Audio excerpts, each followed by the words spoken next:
Hello, all. Welcome to Universal Group of Institutions, Bengaluru. Welcome to our special series on KS means economics. ಈಗಾಗಲೇ ನಿಮಗೆ ಗೊತ್ತಿರುವ ಹಾಗೆ we are discussing all the important economic topics in a very different manner. The dimension that must be mentioned while writing the answers, the data that must be mentioned, schemes, program initiatives ಇರಬಹುದು. So ಇಂದಿನ ಒಂದು ಸೆಷನ್ನಲ್ಲಿ we are discussing on very important topic and about which very few people have discussed. So we are discussing an important topic related to the land tenancy. Okay, as you are already aware, ಇಲ್ಲಿಯವರೆಗೆ there were two administrative reforms committees that were constituted in the state of Karnataka. ಎರಡನೇ administrative reforms committee which was constituted under the chairmanship of doctor T M Vijay Bhaskar, the chief secretary, the past chief secretary. ಇವರ ಒಂದು ನೇತೃತ್ವದಲ್ಲಿ ಏನು committee constitute ಆಗಿತ್ತು, ಈ committee it has submitted the 7 different reports. ಇಂಥ ಒಂದು ರಿಪೋರ್ಟ್ಗಳಲ್ಲಿ the 7th report has highlighted are the need of an important bill called as Karnataka Crop Production and Land Rejuvenation Bill. That is, you are right, Karnataka Crop Production and Land Rejuvenation Bill. ಯಾಕೆ ಈ ಬಿಲ್ನ ಅಗತ್ಯ ಇದೆ, ಕಾರಣಗಳೇನು, ಪ್ರಸ್ತುತ ಸ್ಥಿತಿ ಏನಿದೆ ಮತ್ತು ಈ ಬಿಲ್ನ ಕೆಲವು ಪ್ರಮುಖ ಅಂಶಗಳನ್ನು ನಾವು ಇಂದಿನ ಕ್ಲಾಸಲ್ಲಿ ನೋಡೋಣ. Welcome back you once again to the class. ನೋಡಿ, ಈ ರಿಪೋರ್ಟ್ನ ಪ್ರಕಾರ ಏನು ಹೇಳ್ತಾ ಇದೆ ಅಂದರೆ, ಪ್ರಸ್ತುತ ಕರ್ನಾಟಕದಲ್ಲಿ if you look at the major challenge ಇರುವಂಥದ್ದು ಅಕಾರ್ಡಿಂಗ್ ಟು ದಿ ರಿಪೋರ್ಟ್ ಯಾವುದು, ಕರ್ನಾಟಕ ಅಗ್ರಿಕಲ್ಚರಲ್ ಪ್ರೈಸ್ ಕಮಿಷನ್ನ ಒಂದು ವರದಿಯ ಪ್ರಕಾರ ಸದ್ಯ ಕರ್ನಾಟಕದಲ್ಲಿ Karnataka is currently as over 21 lakh hectares of fallow land. ಅಂದರೆ ಆ ಲ್ಯಾಂಡನ್ನು ಉಪಯೋಗಿಸ್ತಾನೇ ಇಲ್ಲ, ಭೂಮಿಯನ್ನು. This translates to absolutely 16% of the total tillable land. ಅಂದರೆ ಕೃಷಿಗೆ ಯೋಗ್ಯ ಇದ್ದರೂ ಸಹ 16% ಭೂಮಿ ಹಾಳಾಗಿ, ಅಂದರೆ ಅದನ್ನು ಕೃಷಿಗೆ ಉಪಯೋಗಿಸ್ತಾ ಇಲ್ಲ ಅಂತ ಹೇಳ್ತಾ ಇದೆ. ಸೊ ಕೃಷಿಗೆ ಯಾಕೆ ಉಪಯೋಗಿಸ್ತಾ ಇಲ್ಲ ಅಂತಂದರೆ there are multiple reasons. Okay, the reasons can be summed up into 3 different headings. One can be the social factors, migration, ಅಂದರೆ ಜನ, ಲೆಟ್ಸ್ ಸೇ ದಿ ಭೂಮಿ ಏನೋ ಚಿಕ್ಕದಿರ್ಬೋದು, 1 ಎಕರೆನೇ ಇರ್ಬೋದು ಅಥವಾ 10 ಗುಂಟೆನೇ ಇರ್ಬೋದು. ಆ ಭೂಮಿಯನ್ನು ಬಿತ್ತಿ ಬೆಳೆದು ಕೊನೆಗೆ ಏನೋ ಆ ರೈತನಿಗೆ ಸರಿಯಾದ ಬೆಂಬಲ ಬೆಲೆ ಸಿಗದೆ ಆತ ಏನು ಮಾಡಿದ್ದಾನೆ, rather then being a farmer, rather then being a ರೈತ, ಆತ ಏನು ಮಾಡ್ತಾ ಇದ್ದಾನೆ, ನಗರ ಪ್ರದೇಶಕ್ಕೆ ಗುಳೆ ಹೋಗ್ತಾ ಇದ್ದಾನೆ, ಅಲ್ಲಿ ಹೋಗಿ ಕಾರ್ಮಿಕನಾಗಿ ಕೆಲಸ ಮಾಡ್ತಾ ಇದ್ದಾನೆ. That can be the one issue, that is the fragmentation of land holdings. Migration ಆಗ್ತಾ ಇಲ್ಲ. ಲೇಬರ್ ಇಶ್ಯೂಸ್ ಅಂತಂದರೆ ಲೇಬರ್ ಇಶ್ಯೂ ಇರುವುದರಿಂದ, ಕಾರ್ಮಿಕರ ಒಂದು ಕೊರತೆ ಇರುವಂಥದ್ರಿಂದ ಆ ಭೂಮಿನ ಅವರು ಉಳಿಮೆ ಮಾಡ್ತಾ ಇಲ್ಲ. These are the social factors. That can be also the economic factors. Low land productivity, ಬಹುಶಃ ಮಣ್ಣಿನ ಫಲವತ್ತತೆ ತುಂಬ ಕಡಿಮೆ ಇದೆ. ಫಲವತ್ತತೆ ಕಡಿಮೆ ಇರುವುದರಿಂದ ಆ ಭೂಮಿಯನ್ನು ಯಾರು ಉಳಿಮೆ ಮಾಡ್ತಾ ಇಲ್ಲ. That can be the one reason. Or ಕೃಷಿಯಿಂದ ಅವನಿಗೆ ಶ್ರಮಕ್ಕೆ ತಕ್ಕಂತೆ ಆದಾಯ ಸಿಗ್ತಾ ಇಲ್ಲ. ಉದಾಹರಣೆಗೆ ನಾನು ನಿಮಗೆ ಟೊಮ್ಯಾಟೊ ಫಾರ್ಮರ್ ಬಗ್ಗೆನೇ ನಮ್ಮ ಪ್ರೀವಿಯಸ್ ಕ್ಲಾಸಲ್ಲಿ ಮಾಡುವಾಗ ಹೇಳಿದೆ ನೋಡಿ, ಪ್ರೈಸ್ ಫ್ಲಕ್ಚುಯೇಷನ್ ನೋಡಿ. ಕೆಲವೊಂದು ಬಾರಿ ಆ 1 kg ಟೊಮ್ಯಾಟೊಗೆ he is able to fetch 150 rupees. ಇನ್ನೊಂದು ಬಾರಿ ಕೆಜಿಗೆ 1.5 ರೂಪಾಯಿ, ಕೆಜಿಗೆ 2 ರೂಪಾಯಿ ಅಂತ ಹಣವನ್ನು ಸಿಗ್ತಾ ಇದೆ. So if the agriculture is no longer able to ensure income security, then why he is going to spend 1 ವರ್ಷ ಪರಿಶ್ರಮ ಯಾಕೆ ಪಡ್ತಾರೆ? So there can be 2 reasons, as I said very clearly. Low land productivity ಅಥವಾ low net income from the agriculture can also be the factor. ಅದೇ ರೀತಿ environmental, ಅಂದರೆ ಪರಿಸರಕ್ಕೆ ಸಂಬಂಧಪಟ್ಟಂಥ ರೀಸನ್ಗಳು. ಆರಿಡ್ ಇರ್ಬೋದು, ಅಂದರೆ ಭೂಮಿ ಫಲವತ್ತತೆ ಇಲ್ಲ, ನೀರಿನ ಒಂದು ಏನಂತೀರ, that is more prone to drought, ಬರಕ್ಕೆ ಹೆಚ್ಚು ಪ್ರೋನ್ ಇರ್ಬೋದು. ಗ್ರೌಂಡ್ ವಾಟರ್ ಡಿಪ್ಲೇಷನ್, ಅಂತರ್ಜಲ ಬತ್ತುತ್ತಾ ಇದೆ, ಸೊ ನೀರಿಲ್ಲ. ಲ್ಯಾಕ್ ಆಫ್ ಸಾಯಿಲ್ ಫರ್ಟಿಲಿಟಿ, ಮಣ್ಣಿನ ಫಲವತ್ತತೆ ಕಡಿಮೆ ಆಗ್ತಾ ಇದೆ. ಸೊ ಇವೆಲ್ಲವೂ ರೀಸನ್ ಇರುವಂಥ ಸಾಧ್ಯತೆ ಇದೆ. ಸೊ ಹೀಗಿರುವಾಗ ಮತ್ತು ಇಲ್ಲಿ ಒಂದು ಗಮನಿಸಬೇಕಾದಂಥ ತುಂಬ ಇದೆ ಏನಂದರೆ, ಇದರಿಂದ ಒಟ್ಟಾರೆ ಟೋಟಲ್ ಕ್ರಾಪ್ ಲಾಸ್ ಎಷ್ಟಾಗ್ತಾ ಇದೆ ಅಂತ ರಿಪೋರ್ಟ್ ಪ್ರಕಾರ ಸುಮಾರು 8,000 ಕೋಟಿ ಪ್ರತಿ ವರ್ಷ. That is they are incurring the losses. ತುಂಬ ಗಂಭೀರ ಸಮಸ್ಯೆ ಏನು ಈ ಭೂಮಿಯನ್ನು ಬಿತ್ತದೇ ಇರೋದು ಅಂತಂದರೆ, ನೀವು ನೋಡಿ 48% of this total land, 48% of this ಭೂಮಿ ಏನು ಬಿತ್ತುತ್ತಾ ಇಲ್ಲಲ್ಲ, ಈ ಒಟ್ಟಾರೆ ಭೂಮಿಯಲ್ಲಿ ಆ ಭೂಮಿ ಇರುವಂಥದ್ದು ಯಾರ್ದು? ಇದರ್ that belongs to the scheduled caste, scheduled tribe, OBC, minority section and small and marginal farmers. I mean, it belongs to those set of people who are more vulnerable to poverty, who are more vulnerable to economic shocks. So ಹೀಗಾಗಿ ಒಂದು to build a safety net ಈ ಭೂಮಿಯನ್ನು ಬಿತ್ತುವಂಥ ಅಗತ್ಯತೆ ಇದೆ. So ಈ ಭೂಮಿಯನ್ನು use ಮಾಡಬೇಕು, ಹೇಗೆ ಅವರು ಬಳಸ್ಕೊಳ್ಬೇಕು ಅನ್ನುವಂಥ ಈ ಒಂದು ಏನು ಸಮಸ್ಯೆ ಇದೆ, ಈ ಸಮಸ್ಯೆಗೆ ಪರಿಹಾರವಾಗಿಯೇ this particular report has proposed a bill called as the Karnataka crop production and land rejuvenation bill. This particular bill talks about the land tenancy. ಅಂದರೆ ನಿಮಗೆ ಗೊತ್ತಿರಬಹುದು, I mean the Karnataka land reforms 1961 ಪ್ರಕಾರ ಯಾವುದೇ ರೀತಿ ಅಂದರೆ ಯಾರ ಭೂಮಿ ಇದೆ ಆ ಭೂಮಿಯನ್ನು ಅವರೇ ಉಳಿಮೆ ಮಾಡಬೇಕು.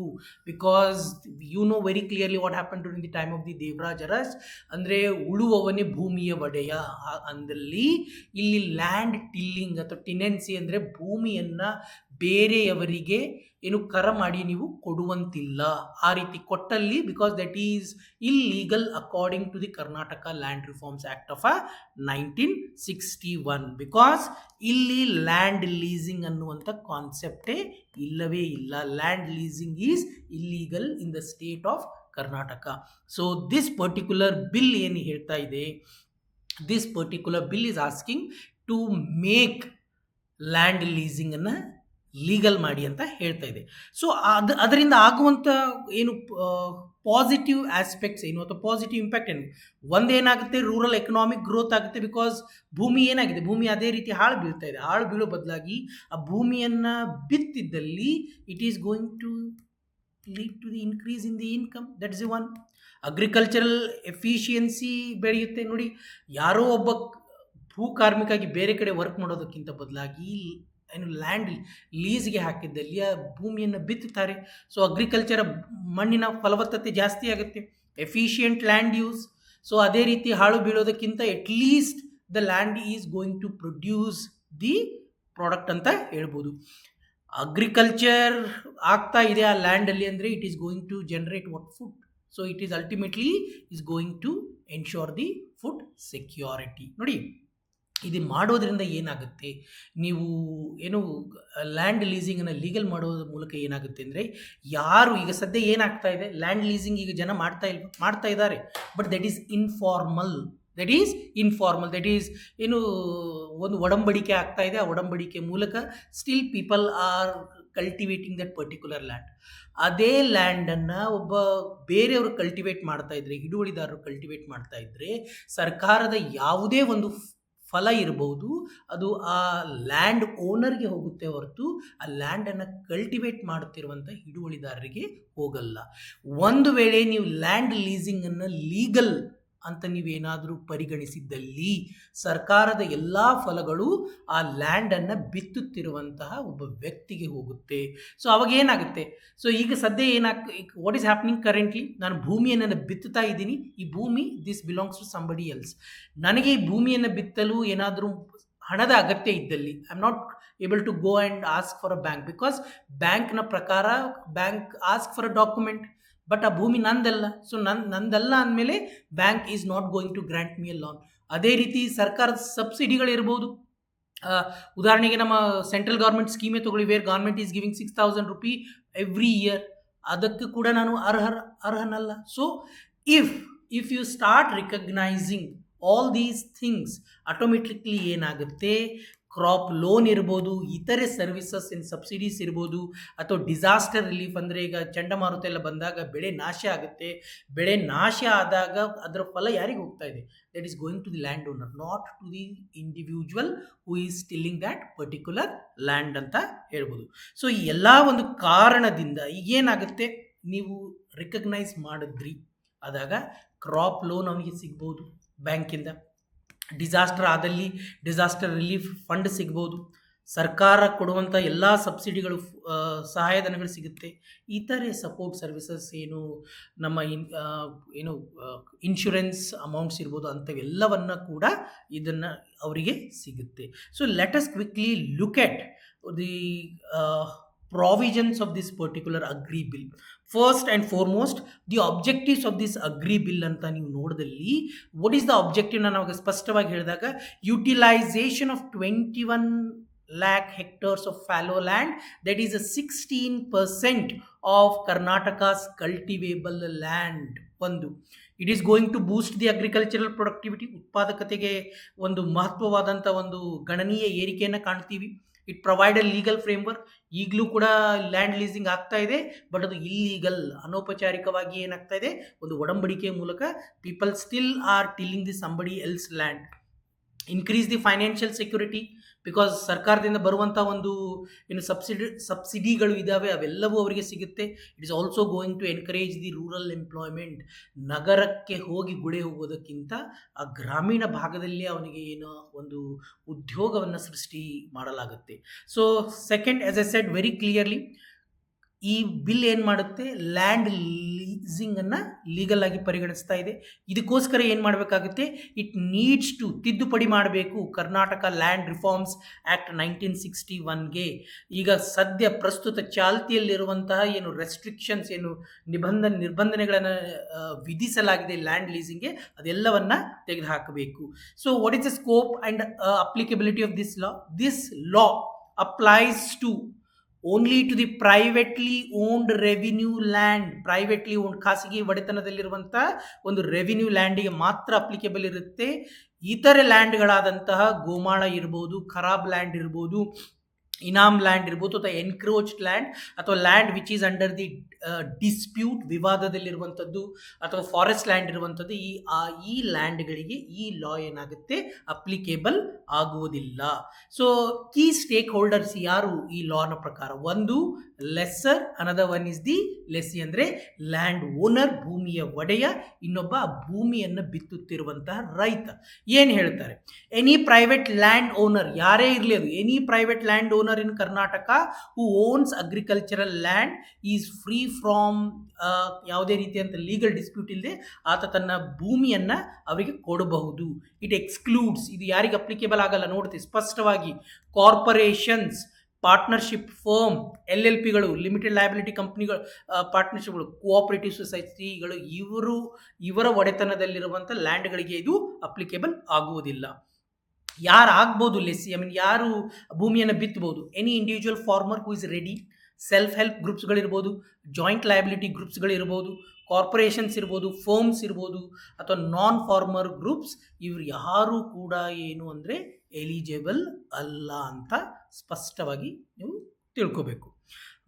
ಇದೆಲ್ಲದಕ್ಕಿಂತ ಹೆಚ್ಚು ಯಾರು ಭೂಮಿಯನ್ನು ಬಿತ್ತಾ ಇದ್ದಾರೆ ಆತ ಕರ್ನಾಟಕ ರಾಜ್ಯದ ವಾಸಿಯಾಗಿರಬೇಕು, ನಿವಾಸಿಯಾಗಿರಬೇಕು, ಡೊಮಿಸೈಲ್ಡ್ ರೆಸಿಡೆಂಟ್ ಆಫ್ ಕರ್ನಾಟಕ. ಏನು ಹೇಳುತ್ತೆ, ಯಾವ ರೀತಿ ಈ ಎಕ್ಸಿಕ್ಯೂಟ್ ಮಾಡ್ತಾರೆ? ಒಂದು ಅಗ್ರಿಮೆಂಟ್ ಆಗುತ್ತೆ, ಮ್ಯಾಂಡೇಟರಿ ರಿಟರ್ನ್ ಅಗ್ರಿಮೆಂಟ್ ಆಗುತ್ತೆ ಬಿಟ್ವೀನ್ ದಿ ಲ್ಯಾಂಡ್ ಓನರ್, ಭೂಮಿಯ ಒಡೆಯ ಮತ್ತು ಭೂಮಿಯನ್ನು ಬಿತ್ತುತ್ತಿರುವ. So what will be the duration? Duration will be for the 11 months. ಏನು ಹೇಳುತ್ತೆ, ಇನ್ ರಿಟರ್ನ್ ನೀವು ಏನು ಕೊಡ್ಬೋದು?